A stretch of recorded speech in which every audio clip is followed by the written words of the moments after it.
వర్షం వస్తుంది, వర్షం వచ్చినప్పుడు పట్టించుకోవడం లేదు, కరువు వచ్చినప్పుడు తాగడానికి కూడా నీళ్లు లేకుండా భూమిని మీరు ఒకసారి ఆలోచిస్తే 1000 అడుగులు కిందికి వెళ్తున్నాం, పాతాళానికి వెళ్ళి నీళ్లు పైకి తీసుకొస్తున్నాం. దీనివల్ల ఒకసారి ఆ నీళ్లు తాగే నీళ్లు అనారోగ్యం వచ్చే పరిస్థితి వస్తుంది. ఇంకొక పక్కన ఆ నీళ్లు లిఫ్ట్ చేయాలంటే విపరీతమైన కరెంట్ అయ్యే పరిస్థితి వస్తూ ఉంది. చెట్లు కూడా ఎండిపోయే పరిస్థితి వచ్చింది. దీని మీద నేను ఒకటే మాట చెప్పాను, ఎట్టి పరిస్థితుల్లో రిజర్వాయర్స్లో ఎప్పుడు నీళ్లు పెట్టాలి. ఇంకొక పక్క భూమిని జలాశయంగా తయారు చేసుకోవాలి. వర్షాకాలం అయిన తర్వాత +3 మీటర్లో ఉండాలి. వర్షాకాలం రాబోయే మునుపు -8 మీటర్లో ఉంటే 5 మీటర్లు నీళ్లు మనం వాడుకోగలిగితే దగ్గర 700 టీఎంసీ వాటర్ని మనం వాడుకున్నట్టు అవుతుంది. వాటర్ సెక్యూరిటీ ఉంటే వ్యవసాయం, పరిశ్రమలు, తాగడానికి నీటి ఎద్దడి ఉండదు. ఇంకొక పక్క అగ్రికల్చర్లో కూడా ఒక మెషిన్ కింద పెట్టుకొని ముందుకు పోతున్నాం. టెక్నాలజీని ప్రమోట్ చేస్తూ పెద్ద ఎత్తున ముందుకు పోవాల్సిన అవసరం ఉంది. ఇంకొక పక్కన రోడ్లు కానీ, పోర్ట్లు కానీ, ఎయిర్పోర్ట్లు కానీ, కమ్యూనికేషన్ కానీ, పవర్ కానీ, ఇవన్నీ కానీ మనం ఉపయోగించుకుంటే భవిష్యత్తులో సంపద సృష్టించడం చాలా సులభతరం అవుతుంది. అందుకే లాజిస్టిక్స్ మీద ముందుకు పోయాం. ఇంకొక పక్కన మీరు ఒకసారి ఆలోచిస్తే కరెంటు ఛార్జీలు తగ్గించాలి. ఒకప్పుడు కరెంటు ఉత్పత్తి చేయాలంటే బొగ్గు కావాలి, లేకుంటే హైడల్ కింద నీళ్లతో తయారు చేసేవాళ్ళు, ఎక్కడో తయారు చేసి మనకి ఇక్కడికి వచ్చేది.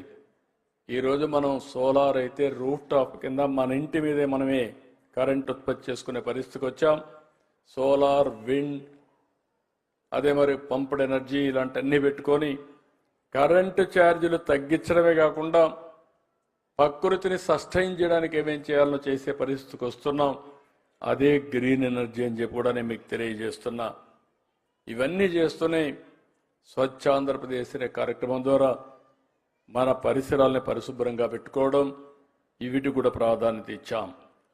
ఇవి చేస్తూ నేను మిమ్మల్ని అందరినీ కోరేది, ఈరోజు టెక్నాలజీ ఒక హ్యాండీగా తయారైంది. ఈరోజు మీరందరూ ఒకసారి చూస్తే మీరు ఏ ఆఫీసుకు పోయే పని లేదు. 704 సర్వీసులు ప్రభుత్వం ఆన్లైన్లో, వాట్సాప్లో మీ అందరికి అందుబాటులో పెట్టాం. మొన్న ఆగస్టు 15 నుంచి మీకు ఏ పని కావాలన్నా మీ ఫోన్లోనే అయిపోతాయి.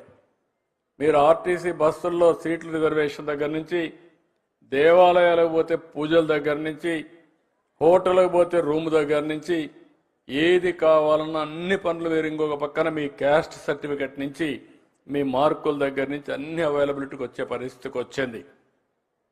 ఇవన్నీ కూడా టెక్నాలజీని మనం కరెక్ట్గా ఉపయోగించుకుంటే శారీరకంగా పనిచేయాల్సిన అవసరం లేదు.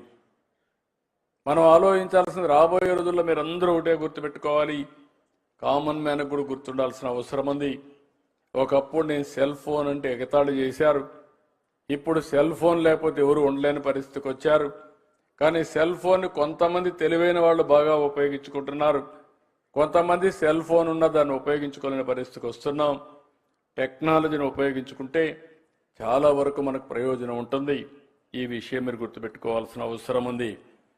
ఇక్కడికి వచ్చినప్పుడు ఇవన్నీ ఒక ఎత్తు అయితే, గవర్నమెంట్ అయితే ప్రతి ఒక్కరికి ఇంటి జాగా ఇవ్వడం, ఇల్లు కట్టేయడం, గ్యాస్ ఇవ్వడం, మంచినీళ్ళు ట్యాప్ పెట్టి ఇవ్వడం, మరుగుదొడ్డి కట్టడం, ఇంకొక పక్క సోలార్ కానీ కరెంటు కానీ ప్రతి ఒక్క ఇంటికి ఇవ్వడం, ఇంకొక పక్క డిజిటల్ కనెక్టివిటీ ఇవ్వడం, ఇంకొక పక్క ఈరోజు ఇవన్నీ చేసి ఒక ఫ్యామిలీ, ఒక ఆంటర్‌ప్రెన్యూర్ అనే కార్యక్రమం తీసుకుంటున్నాం.